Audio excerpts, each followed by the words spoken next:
We're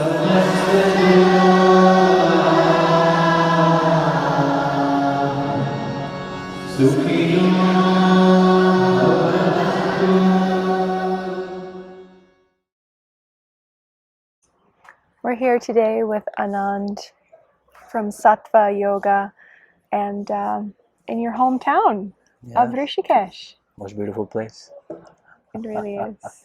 Yeah. Yes.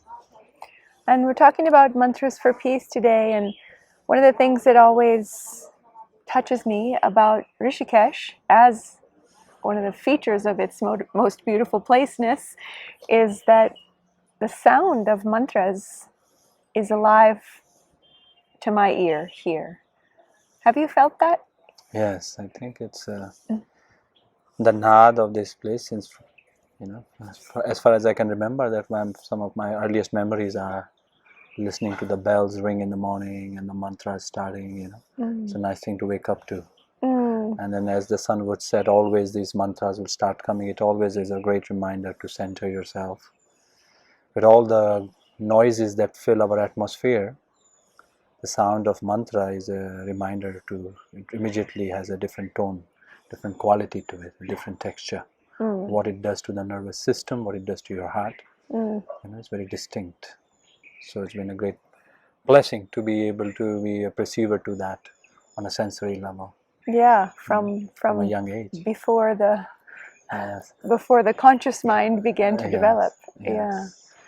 Yeah. So, our project with Mantras for Peace is really intending to help people make a transformation from the self-oriented path of yoga to a service-oriented path of yoga.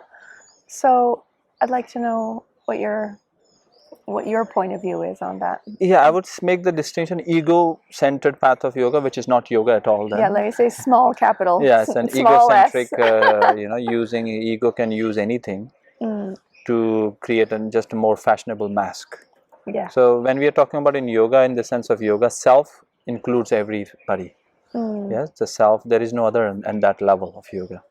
So if we are really going in a deeper level of yoga, then the service to other is a natural expression. It's a natural thing that starts to happen because you begin to realize that the other is not other.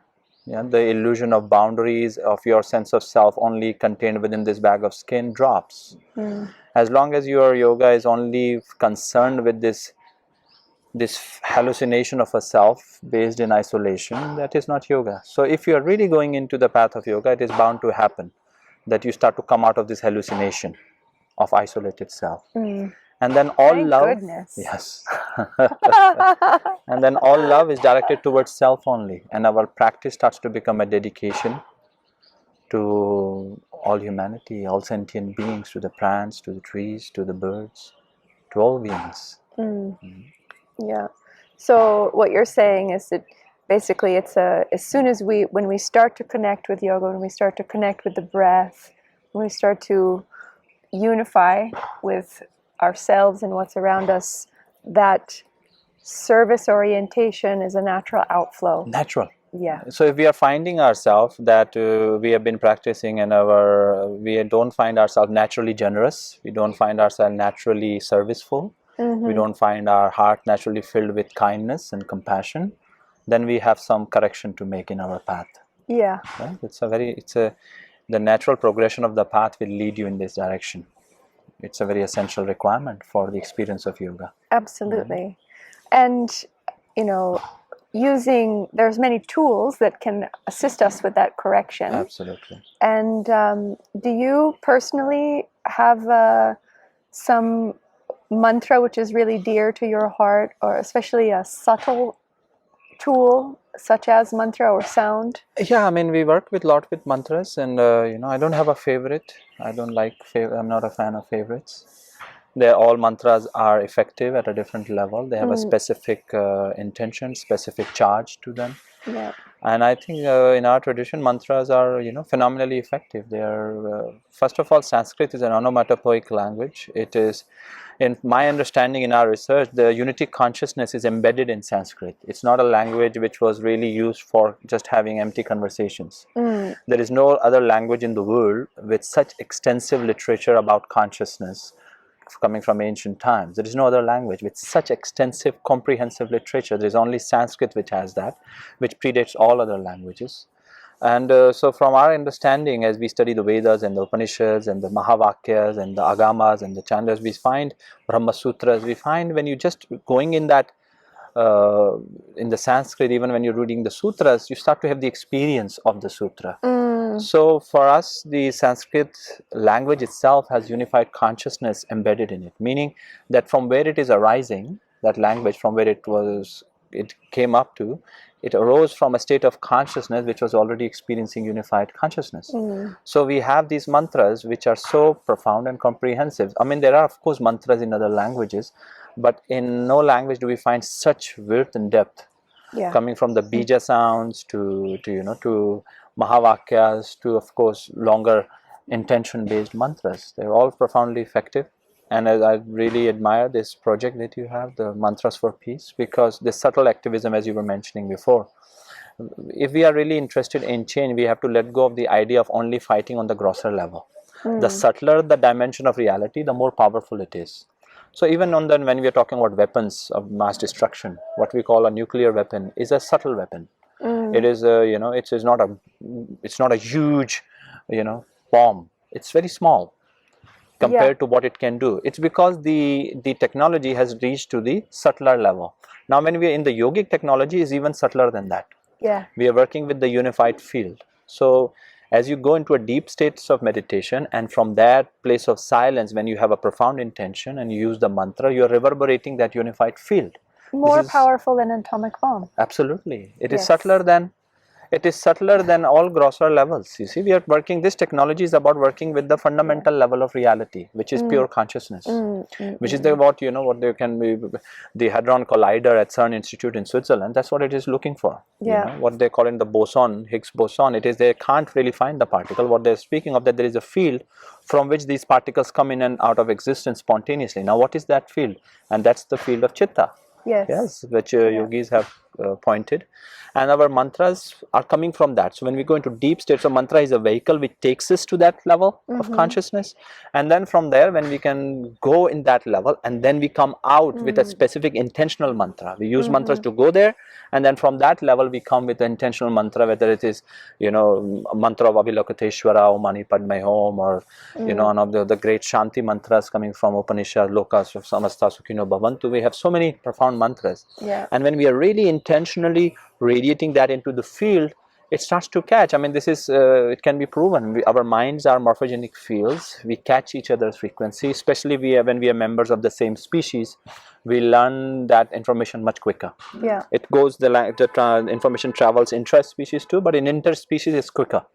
So when there is more and more members of a species, which is for us human beings, start to just take time out of there and really sincerely intend at that level and reverberate that unified field to create a frequency of peace which is in alignment with our greater idols, our greater principles, we make peace much more possible. It becomes much more collapsible in material level for other beings who might be a little bit oblivious to that possibility.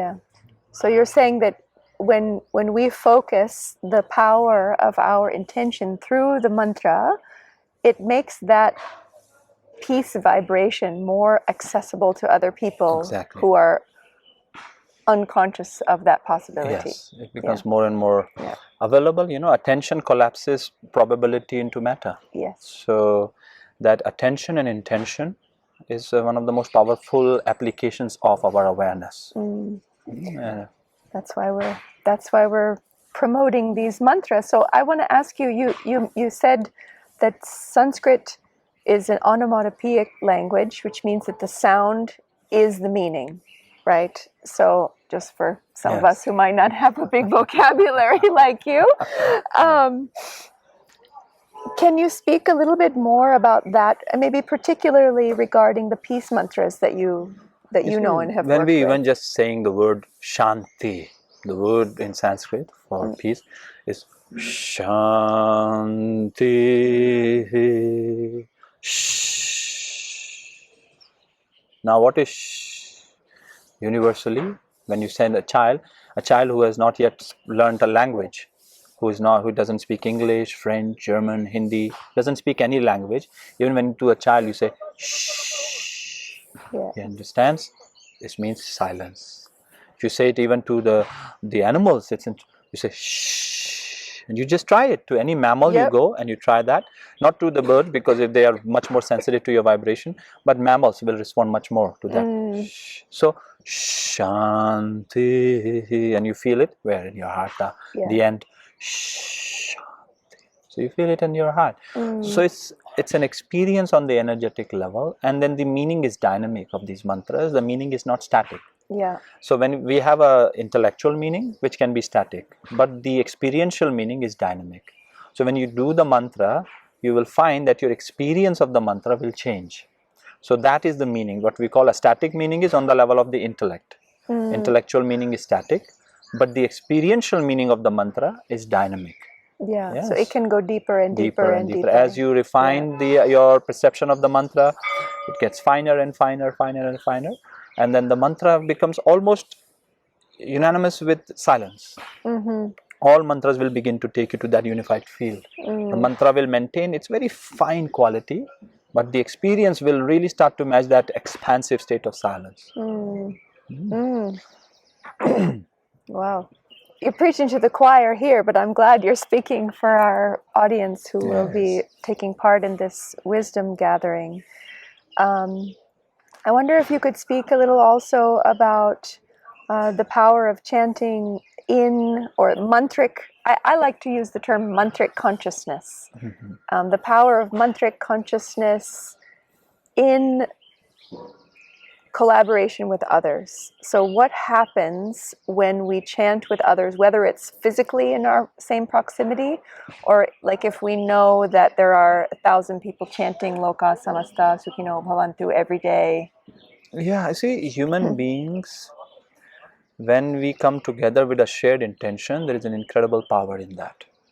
Research has shown that this kind of non-local communication, where there is a shared intention and fundamentally based in love, based in compassion, with the shared intention, space as a barrier to communication dissolves.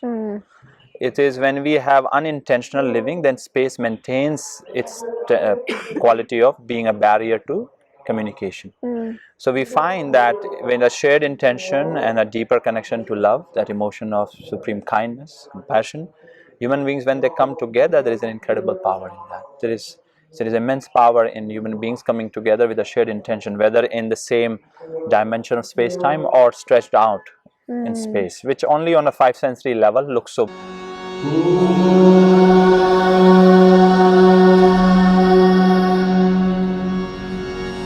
Shanti.